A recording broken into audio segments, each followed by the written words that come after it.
Imagine a world where atoms nearly stop moving, where time itself seems to stretch, and the very essence of life teeters on the edge of physics as we know it. What happens when a human reaches absolute zero? Not minus 100 degrees Celsius, not the cold of Antarctica, but the theoretical point where motion ceases entirely, where minus 273.15 degrees Celsius, or 0 Kelvin, marks the ultimate stillness of matter. At this limit, energy vanishes, entropy reaches its lowest possible state, and the universe seems to whisper the most profound paradoxes of existence. At first glance, it seems impossible for a living being to endure such a state. Our bodies, after all, are complex thermodynamic systems, intricate networks of cells, neurons, and chemical reactions that depend entirely on movement, energy flow, and temperature gradients. Without heat, chemical reactions slow, molecular vibrations stop, and life as we know it cannot persist. Yet this extreme thought experiment is not just about freezing a human being. It is a doorway into understanding the limits of biology, the adaptability of the human brain, and the subtle interplay between physics and consciousness. It challenges our perception of reality, of life, and even of thought itself, inviting us to confront what it means to be alive when the fundamental rules of motion no longer apply. Why consider absolute zero at all? Beyond the physics, it is an intellectual mirror. It forces us to explore the thresholds of human endurance, the resilience of cognition, and the metaphors that can describe a mind navigating the most extreme conditions, both literally and figuratively. Absolute zero is not merely a temperature. It is a concept, a boundary, a lens through which we can examine the limits of perception, neuroplasticity, and the human imagination. The brain, after all, is itself a system of energies, constantly transmitting signals, generating heat, and interpreting a world built on motion. At absolute zero, motion itself halts. So what would happen to a brain, a body, and consciousness if we approach this limit? To explore this, we must first consider the biological framework. Human cells function because molecules are in motion. Proteins fold, enzymes catalyze, and DNA replicates because atoms vibrate, collide, and exchange energy. At temperatures approaching absolute zero, this molecular dance grinds to a near stop. Membranes become rigid, fluids crystallize, and the chemical reactions that define life cease almost entirely. From a classical biological perspective, a human cannot survive such conditions. Yet quantum physics offers a fascinating lens. Even at near absolute zero, particles do not become perfectly still. Quantum zero-point energy ensures that some motion remains intrinsic to matter itself. At this level, the familiar rules of life blur, and we confront a universe where time, energy, and consciousness may no longer operate as they do at ordinary temperatures. Imagine your neurons as tiny energy grids. Each synapse transmits electrical impulses. Each axon carries signals, and together, they orchestrate perception, thought, and memory. In extreme cold, the speed of these signals slows, but the structural integrity of the network may persist for a brief window. It is here that neuroplasticity becomes a critical concept. The brain is not a static system. It adapts to stress, rewires circuits in response to trauma, and prioritizes survival over routine function. If we suspend chemical activity, the patterns themselves, the architecture of thought, might remain encoded in the structural matrix of the brain, at least theoretically. In essence, even if your body freezes, your mind could linger in a kind of potential state, like a signal waiting for the energy to return. This idea leads to a profound question. Is consciousness tied solely to chemical processes, or is there a more fundamental, information-based aspect of the brain that could exist independently of thermal motion? While speculative, it aligns with emerging research in quantum cognition, where quantum processes may underlie certain aspects of decision-making and perception. In such a scenario, reaching absolute zero is not just a biological impossibility. It becomes a thought experiment that reframes our understanding of what it means to exist, to perceive, and to process information. Consider the perception of time. Near absolute zero, biochemical reactions slow dramatically. Metabolic processes decelerate, heartbeats would virtually stop, and neuronal firing rates would plummet. From the perspective of the individual approaching this state, time might dilate infinitely. Seconds could stretch into perceptual eternities, suggesting a kind of suspended awareness, a frozen consciousness where memory, sensation, and cognition exist in a suspended continuum. This notion has parallels in psychology. Human brains can enter altered states where time perception changes during extreme stress, meditation, or near-death experiences. At absolute zero, these subjective experiences could theoretically amplify, creating a bridge between physics and phenomenology, between external reality and internal perception. But what about the paradox of survival? If chemical activity halts, the body cannot sustain life. Yet, the brain's resilience introduces a twist. Research in cryobiology shows that cells can endure sub-zero temperatures when metabolic processes are temporarily paused, especially with the presence of cryoprotectants. Certain extremophile organisms survive conditions near freezing, entering states of suspended animation. While humans cannot naturally achieve this, the brain's adaptive machinery might be more robust than we imagine.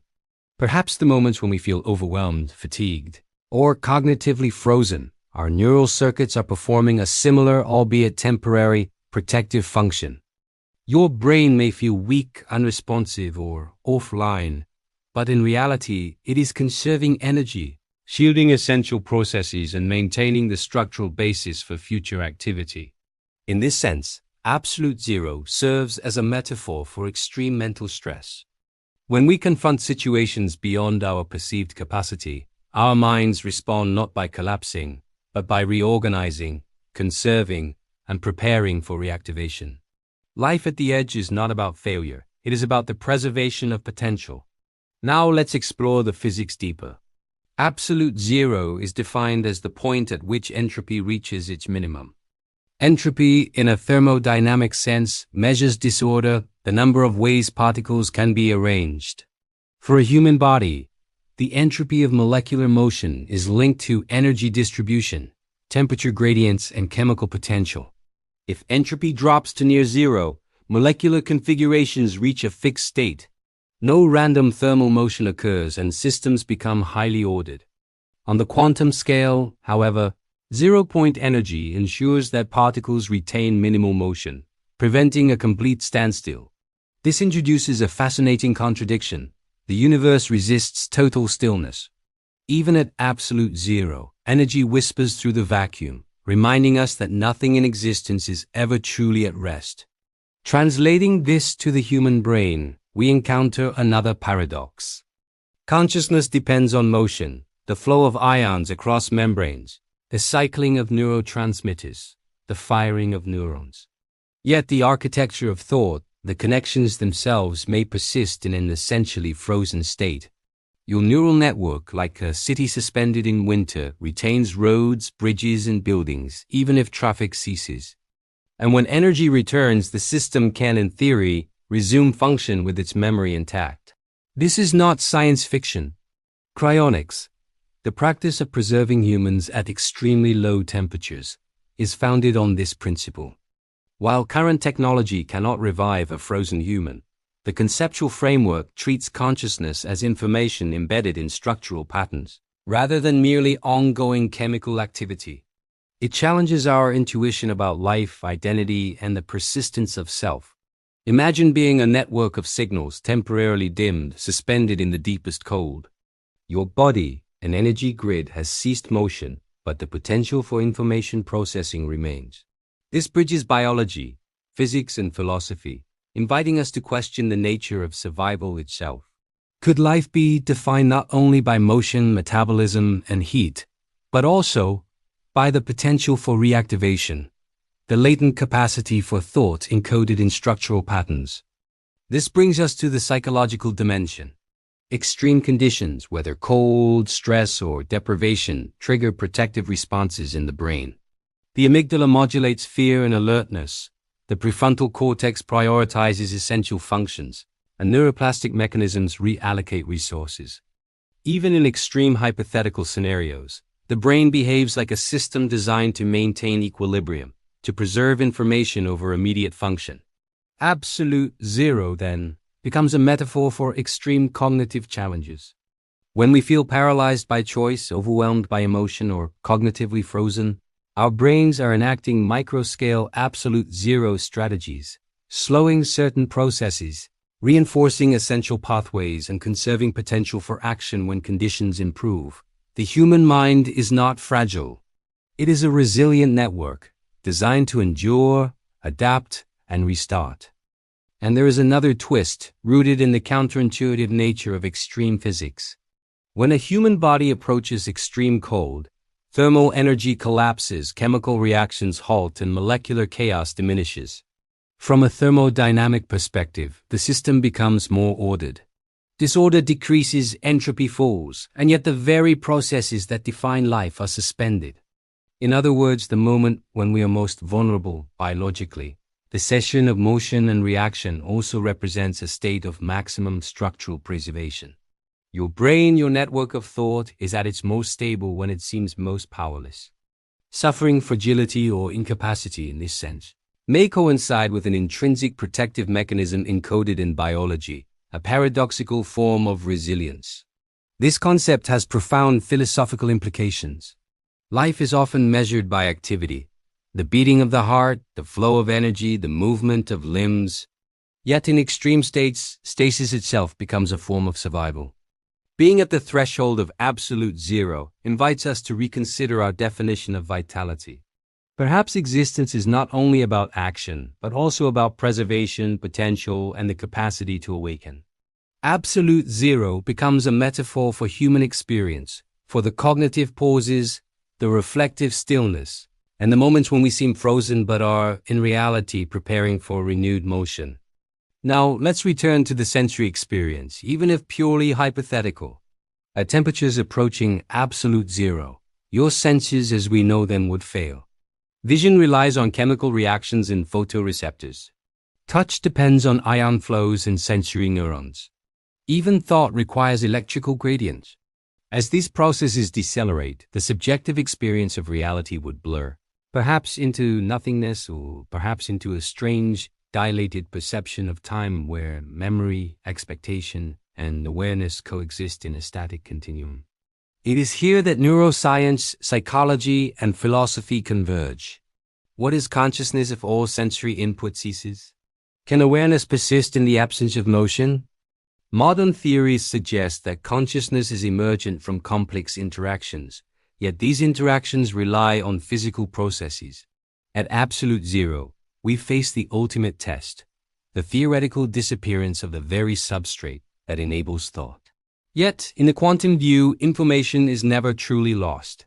Signals, patterns, and correlations may persist in latent form. The system may be dormant but not destroyed. Life in this framework becomes a question not of immediate survival, but of potential revival of philosophical as well as scientific reflection. Finally, the implications of this thought experiment extend beyond physics and biology. Absolute zero forces us to confront the limits of perception, the architecture of the mind, and the boundaries between life and potentiality. It invites us to ask, what does it mean to exist when motion stops? What aspects of our identity, our thought patterns, our memories, and our consciousness might persist even when the physical substrate is suspended? The experiment, while hypothetical, illuminates resilience, adaptation, and the remarkable capacity of the human brain to encode, preserve, and protect information. It reminds us that fragility is often accompanied by inherent stability, that stasis can be a form of preservation, and that the edge of survival is also the edge of understanding. When we consider absolute zero, we confront a paradox. The more powerless the body appears, the more secure its fundamental structures may be. The brain, the network of energy and thought, acts not only as a processor of reality, but as a guardian of potential. Even in silence and stillness, in the absence of motion, life retains the capacity to resume, to remember, to awaken. As we step back from this extreme boundary, the lesson is both scientific and philosophical. Our perception of limits, whether in temperature, cognition, or endurance, may underestimate the resilience encoded in our biology. Potential often persists beneath the surface, and the systems that govern our survival are more subtle, sophisticated, and paradoxical than we intuitively grasp. Absolute zero is a theoretical frontier, but it mirrors the extremes of human experience, the moments when we feel frozen, constrained, or inert. It reminds us that even in apparent stasis, life continues in the architecture of possibility, and that understanding the thresholds of existence is a journey into both physics and the self. What does it mean for you as a thinker, observer, or explorer of science? It is an invitation to consider the resilience of your own neural networks, the latent potential that persists even in moments of stillness, and the remarkable interplay between physics, biology, and consciousness that defines the human experience. Absolute zero is not merely a temperature. It is a mirror, a metaphor, and a frontier.